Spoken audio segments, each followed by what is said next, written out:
Տևական ժամանակ էր լրատվական տեղեկատվական դաշտում Ռոբերտ Քոչարյան, Սերժ Սարգսյան փոխհրաձգություն էր։ Շախմատային լեզվով ասած կողմերը միմյանց դեմ էին հանել թագավորին ու թագուհուն։ Մամիջանյան Խամոյան զույգը ամենօրյա ռեժիմով, գրառումներով ու հայտարարություններով փորձում էր սեփական առաջնորդից կերտել թագավոր, հակառակորդ թևի առաջնորդին դարձնելով կրկին շախմատային լեզվով ասած պեշկա կամ շարքային զինվոր։ Ռոբերտ Քոչարյանի եւ Սերժ Սարգսյանի միջև կրքերը կարծես թե հանդարտվել են։ Վերջիններս սկսել են հայտարարել թշնամի չեն դիտարկում իրար։ Օրերս պատիվ ունեմ խմբակցության նախագահ Հայկ Մամիջանյանն էլ հայտարարեց, որ եթե Հայաստան դաշինքն առաջարկի Ռոբերտ Քոչարյանի թեկնածությունը, իրենք եւս կմիանան։ Հանուն Հանրապետության կուսակցության ղեկավար Արման Բաբաջանյանը հայկական ժամանակի հետ զրույցում նկատում է, Մամիջանյանը խոսելով Քոչարյանի թեկնածության մասին եւս մեկ անգամ ապացուցում է, որ այս երկու ուժերի միջև թշնամություն չկա։ Հանցագործները երբեք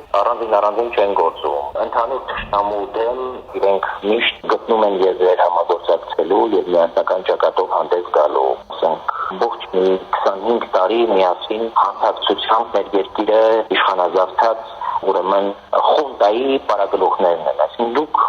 կասկածի տակ եք առել, որ իրենք իրենց այդ ներքին որոշ խժդժությունները, կլանային անհամաձայնությունները կարող են վերդասել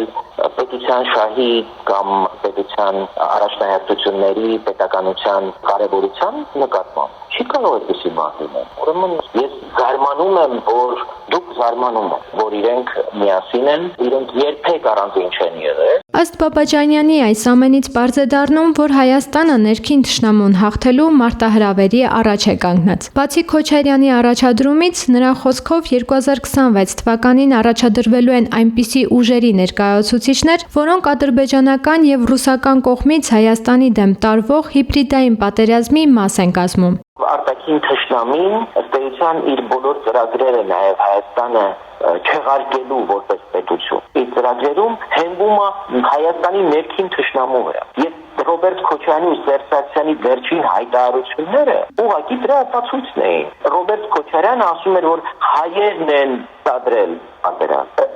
Էլ ինչ պիտի լինի դրանից ավել, որ ապացույց լինի, որ Սերժ Սարգսյանը եւ Ռոբերտ Քոչարյանը համագործակցում են օրինակ ադրբեջանական եւ ռուսական հիբրիդային պատերազմ մղող զորքերի հետ։ Բաբաջանյանն ընդգծում է, որ հատկապես հիմա Հայաստանը պետք է լուրջ պայքար մղի իր պետականության դեմ գործող անձանց դեմ։ Միջև մենք մեր ներսի, մեր պետության, մեր պետականության, մեր ինքնիշխանության հիմնական հակառակորդներին չջախջախենք, գլուխները չջարդենք հրապարակային, ուրեմն ոչ խաղաղությունա լինելու, ոչ խաղաղության խաչմերուկա լինելու, ոչ Եվրամիության անդամակցությունա լինելու, Հայաստանը ապագա չի ունենալ։ Այդ Մամիջանյան բան դրանք էպիզոդները, ես ուզում եմ, որ մենք կենտրոնանանք շատ ավելի հիմնարար իրողությունների վրա։ Ներքին թշնամուն Ռոբերտ Քոչարյան, Սերժ Սարգսյան այդ երկու պարագլուխների եւ իրենց տակ ամբողջ այդ բուրգը ոչնչացնելու, ջախջախելու, ուղղակի ոտնակող անելու ճանապարհն է։ Կամ մենք դա կանենք, կամ իրենք են մեզ ոչնչացնելու։ Կամ մենք, կամ իրենք, կամ մենք իրենք, կամ իրենք մեզ։